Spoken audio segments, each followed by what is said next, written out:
Aurora and Arthur Petrova, the Petrovas move house.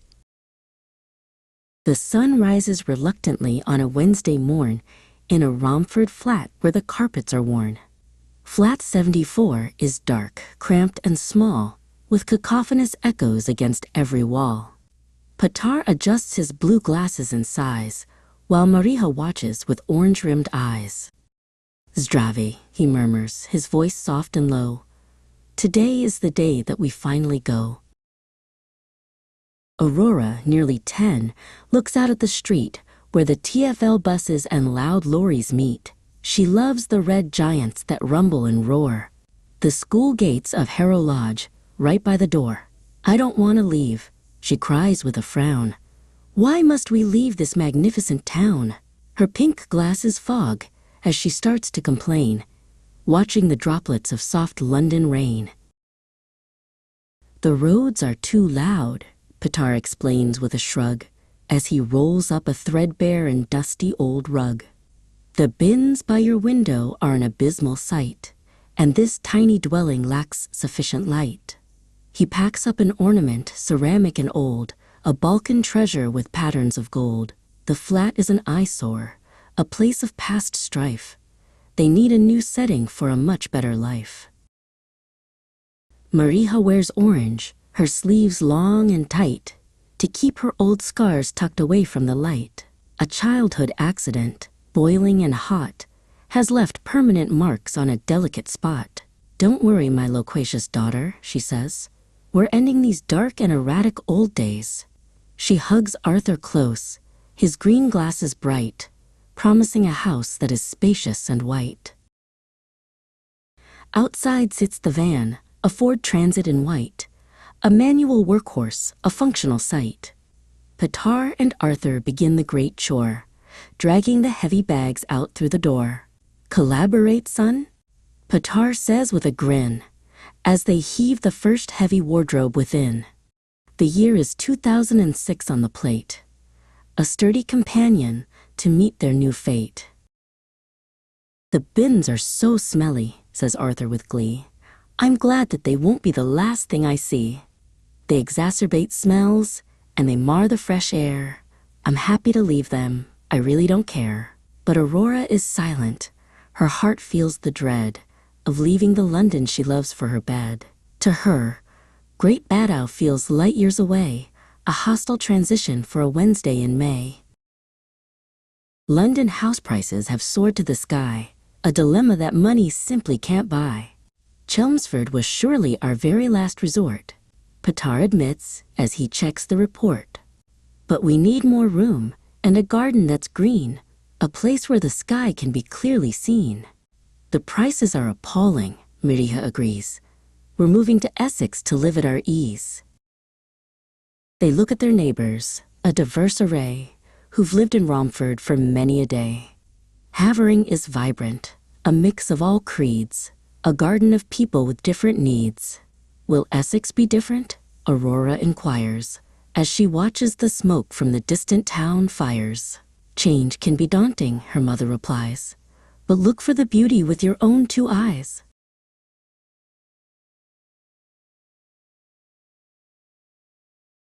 To top it all off, Petar says with a groan, "This broken old stool is a debt we must own. It belonged to Serena, their niece, long ago, but it's shattered and useless, as both of them know." "It's an eyesore, Papa," Aurora declares, as they carry it down the dark, narrow stairs. "It's time to reduce it to splinters and dust. To throw it away is a matter of trust."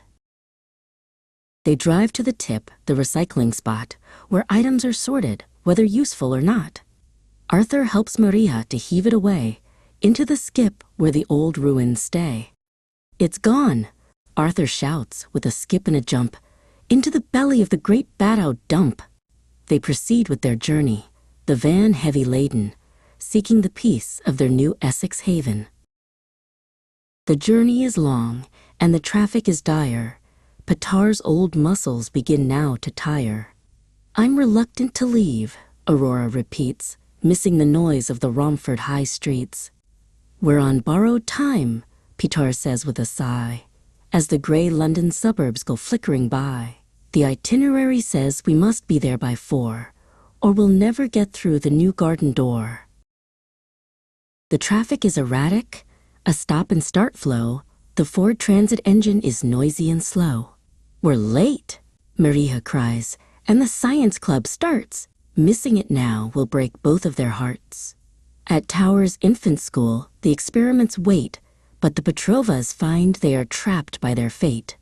The clock on the dashboard is mocking their pace as they lose every second of this moving race.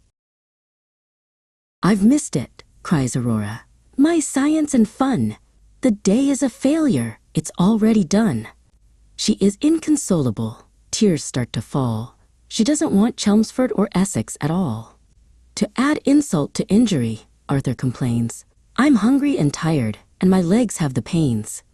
The mood in the van starts to rapidly sour as they crawl through the traffic for another full hour. The situation is pear-shaped, Maria concedes, trying to tend to her children's sad needs. But look at the tunnel. There's light at the end, a new school and garden, and many a friend. She reaches for Aurora and wipes at a tear. "The science of moving is tricky, my dear, but soon we'll be eating and resting our heads in a house with more room and much softer beds." They reach Harroway, number 18 at last. The gloom of the journey is part of the past. The house is a vision, so spacious and wide, with secrets and stories all waiting inside. "It's huge," Arthur shouts. "Look at all of this space. It's a massive improvement on our former place." Petar turns the key with a clicking sound as they finally step onto Chelmsford ground. Aurora explores with a curious gaze, finding that light fills the halls like a blaze. "It's not like the flat," she says, quite surprised, as the beauty of Essex is slowly realized. The iris in the garden is purple and bright, and the windows are big to let in the light. She runs through the rooms with a newfound delight as the sun starts to set on this momentous night. Maria looks out at the neighbors nearby, under the vast and the widening sky. Great Baddow is diverse, a welcoming blend, with many a person to call a new friend. It feels akin to a fresh start, she says, away from the noise and the Romford flat haze. Petar nods his head as he carries a box, adjusting his glasses and pulling his socks. "I'm starving," says Arthur. "My tummy is thin. Let's go find some food. Let the feasting begin." They stop at a Subway for a quick midday bite to give them the strength for the rest of the night. Arthur chooses a sandwich, all toasted and hot, eating it quickly, right there on the spot. "This is sufficient," he says with a grin, as he finishes off with a wipe of his chin. Back at the house, the unpacking begins, amidst all the boxes and recycled bins. They set out the Balkan cloths, vibrant and red, and the cushions for every brand new little bed. Furthermore, Maria says, hanging a frame, this house needs a spirit, a heart, and a name. Aurora helps out, her reluctance now gone, as the work of the family goes on and on. They walk to the shops for a few little things, to see what the local community brings. The windows are filled with a ghoulish display of Halloween items in orange and gray. But Arthur spots poppies, all scarlet and bright, reminding the world of a different light. Armistice Day is approaching, he notes, as people pin flowers to collars of coats. "We don't do Halloween," Petar declares. "We focus on faith and our evening prayers. Christian values are held in the highest esteem, not ghosts or the ghouls of a scary daydream. Ironically, people like dressing in black." Aurora observes as they make their way back. "But we prefer light and the truth of the word," a sentiment all of the family heard. For dinner, they order from Papa John's store. The smell of the pizza drifts in through the door. "This is the penultimate treat of the day," Arthur exclaims in his loquacious way. They sit on the floor as they don't have a table, and eat as much pizza as they are all able. The cheese is all melty, the crust is so gold, a story of moving that's yet to be told. Maria leads Arthur to his brand new room, where there isn't a trace of the old Romford gloom. It's time to cease talking and close up your eyes beneath the vast expanse of the Essex bright skies. She tucks him in tight in his fresh, crisp new sheets, away from the noise of the loud London streets. "Good night, my brave boy," she says with a kiss. "I think you will find there is much here to bliss." Aurora is reading her favorite book, giving the pages a long, loving look. Rapunzel is trapped in a tower so high, searching for light in the dark of the sky. Petar sits with her and listens a while, watching his daughter regain her bright smile. "You're not in a tower, my dear," he says low. "You have a whole garden where flowers can grow." They gather together to say a final prayer, thanking the Lord for his love and his care. "Zdraví to our future," they say in one breath, a family bonded in life and in faith. The Petrovas sleep in their house, 18 way, at the end of a long and a mountainous day. The light at the end of the tunnel is clear, for a beautiful life has started right here.